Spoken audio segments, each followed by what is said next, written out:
That's cool. Yeah. So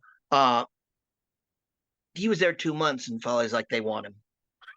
They and so off he went, and he and Oscar grew real tight because he was there when Oscar was there. Yeah.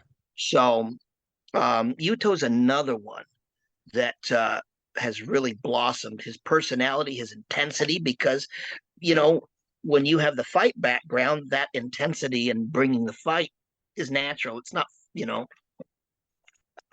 it just comes naturally. Right. Um, so yeah, I'm excited for those guys. But yeah, I mean, and whether you're at Folly Dojo or you're in AEW or Mhm. TNA, you still have to give. You're on the Indies. You're still giving yourself if you want to do anything. Yeah. You can always wrestle once a month, and a lot of people do, and that option's there, and you just work your job. And there's countless guys that had so much potential. I'm like, dude, jump in the car with me, let's go. And I'm just like, what are you doing? Right. You clearly don't want What do you this. mean? What do you mean? And you know, I remember up in Vancouver, Scotty Mack. He's always had, dude. He still looks like a fucking Greek god. Right. And it was the time when Davey was breaking. I was like, Scotty, jump in the car with us. I was thinking, I'll bring a carload to Los Angeles, and they're gonna have a fit when they see these two jack dudes that can work. And he's like, Tone, and I kept on him, and he's like, I just like what I've got here. And he had a job and his girlfriend, and I was like, Mhm. but, and the thing is that some people don't want more, and that's okay. That's what I Um, mean. they want to say that they've done it or they're trying it, or, like you said, once a month you can go see them do it. But, they want Yeah, that day to day. They you're, don't. Also, so yeah, the road is not for everybody as well. Like that's just some people hate traveling. Some people love being at home. And, yeah, you know, especially there's so many vices that are attached to the road or can be attached to the road. So, some people yeah. unfortunately fall into those traps. I just it's funny in learning about myself when all I'm doing is the training over there. It's like it's okay for everybody not to be absolutely 100% Mhm. motherfucking gung ho like I am about it. I can't do it enough. It's okay if you're the pedal's not to the metal. I have to laugh at myself sometimes, but so I love that. So we kind of talked about it earlier, but you teamed and obviously, wrestled with Buddy Wayne. We hear so much obviously about his kid Nick now. And so we only hear legends of Buddy Wayne. But for those that haven't seen Buddy Wayne wrestle, kind of tell us about the lore and the impact he has had, obviously, on the Pacific Northwest. well, it's a shame that Buddy, first of all, that he's gone. Yeah. I never hung around him a lot, but I learned a lot. I learned protocol. I Mhm. learned just, I don't know, what would you call it? Oh, pacing and just being courteous. And like, I always think of it, you're in the ring, being a professional in the ring Yeah. and making it seem easy. I was going to say it's a shame that Buddy, like, I think he started in '89, Right. but he didn't work for Don Owen. And he would have been a great addition to that original Portland wrestling territory. Um, but he wrestled on Sandy Barr's championship wrestling USA and was instrumental when I broke in because they didn't have, there was me and another guy that then we were the two young guys. Hmm. And the next up all had 5 years experience and went overseas to Japan with Jesse Barr. Wow. And then the rest of them were 20-year veterans. And that's who we were in the ring with. Jesus. So starting out, it was the old way. Hmm. And just listen to Oli or just listen to Buddy, listen to Richie, listen to Colonel. Yep. And what do I need to do? Just listen and sell. Nothing was discussed. Yeah. Yeah. Called on the And then road. afterwards, they give you a critique, you know, because for example, I always hated it as a little kid when they'd give one shot. It's like, man, just unload on him when you find, give a little hope. For example, right? Yeah. He just gives him one hit. Man, just lunge at him. So when I'm in there with Colonel, the beers, I give him the one. I'm like, the hell. I just start fighting. And, he's putting it over and then shuts me back down. Right. And then afterwards, he's like, you want to take your time. And I was like, man, I always hated that. And he's like, yeah, I understand. He goes, and they taught me, man, Colonel is worth his weight in solid gold. Mm, Um, he goes, but you won't bring the people with you. You want the people to come with you. And that right. takes time. Time is what gets everything over.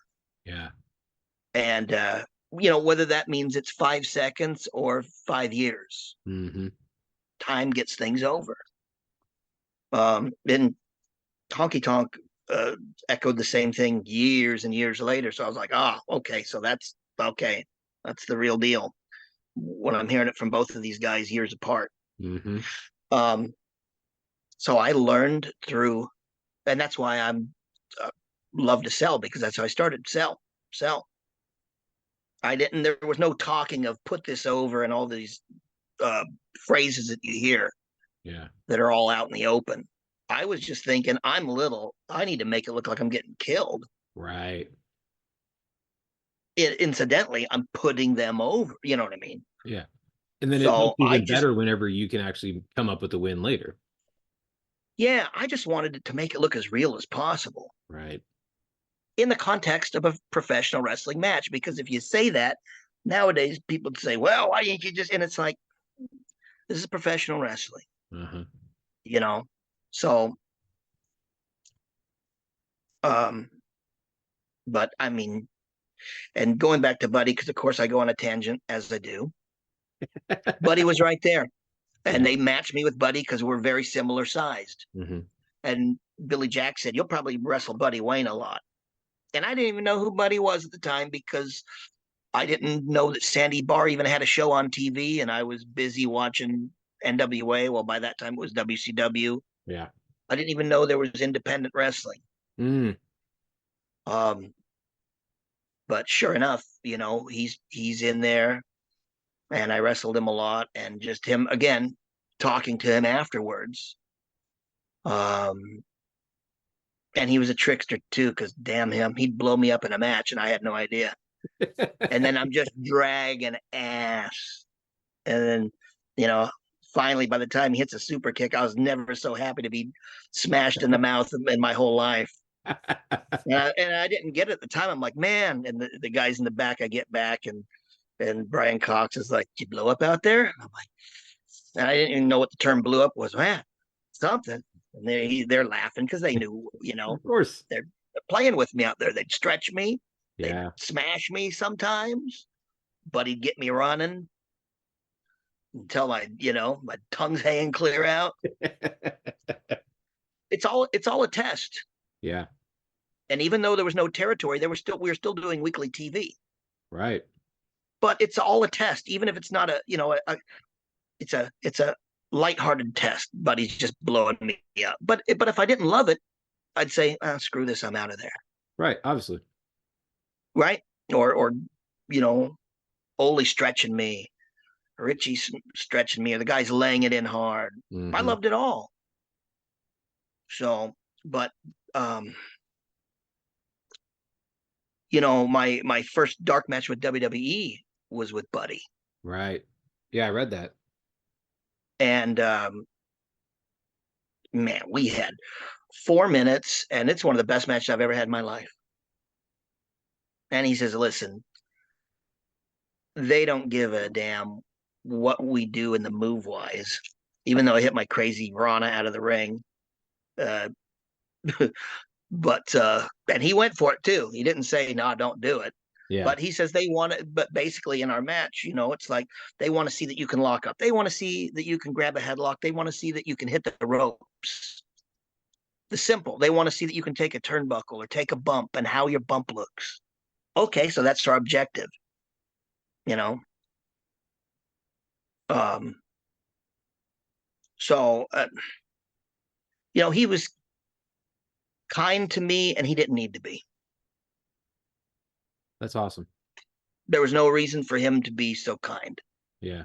And then and the feedback. He could have just said thank you, brother, and went about his way, but he would critique.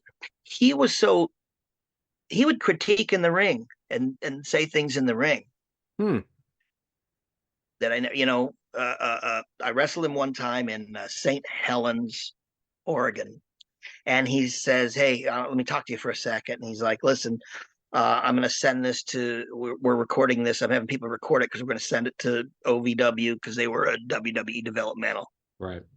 He goes, "I know you hate this, and I hate it too." He goes, "But work in the crowd." And I'm like, "Okay, tell me what to do because I that was my problem. I hated being because I didn't know. Now it's like, okay, who are you in the ring? It's like, what are you trying to sell to people? Yeah. Yeah. That it was just like, who's your character? And when people said character to me, I thought, what am I, a plumber, a fireman? I hate that fake shit, right? That's why at the dojo I say the words that we use are so important. If Mm. someone said, "What are you selling to people? What's your personality? Who are you?" Then maybe it would have struck a nerve a little different. But when they say character, I thought, what the hell? Yeah. So Buddy's like, work the crowd, and he goes, listen. He goes, I know you hate it, and he goes, I do too at times. He goes, but here's the thing, you're like the cheerleader, and if you don't tell them when to cheer, they're not going to cheer. They're going to sit Right. on their hands. Yeah. And I thought, oh, okay. And it's it and so it was that was an incredible learning experience, and it was the things he said in the ring while we're wrestling of what I was doing right and what I was doing wrong Mm. while we're mid match. Yeah. He's Live not feedback. calling us. He's not calling a spot. He's having a conversation with me. Do this. No, don't do that. Oh, good, good. You covered. Okay, man. Oh, this is a heel move right here. And I'm thinking, huh? But you know, looking back, it's like, man, he definitely should have had a job. Right. Um, and someone was just talking about this online. I think it's the Portland Wrestling page, and I cannot remember who runs that Portland Wrestling page, but they were talking about Buddy Wayne, and I chimed in Hmm. because they said he should have been on WCW, and I said, well, he was.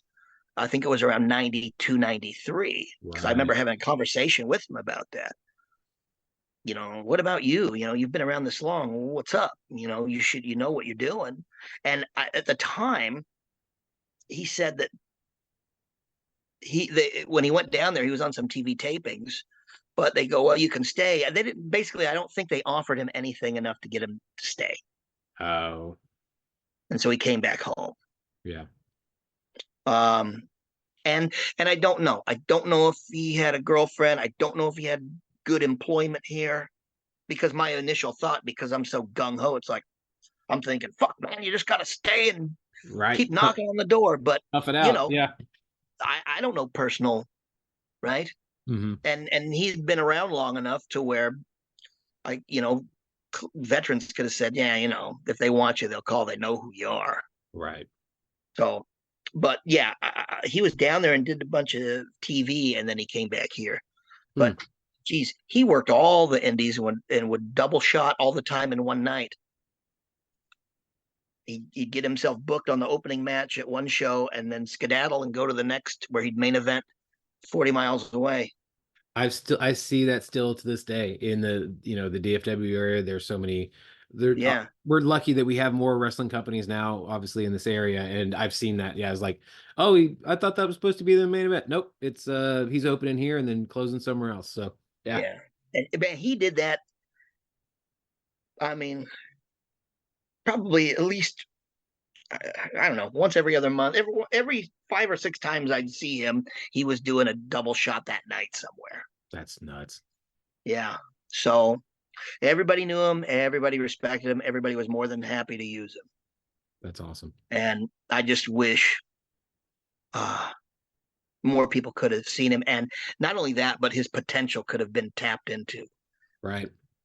because he may have been more valuable behind the scenes than in the ring.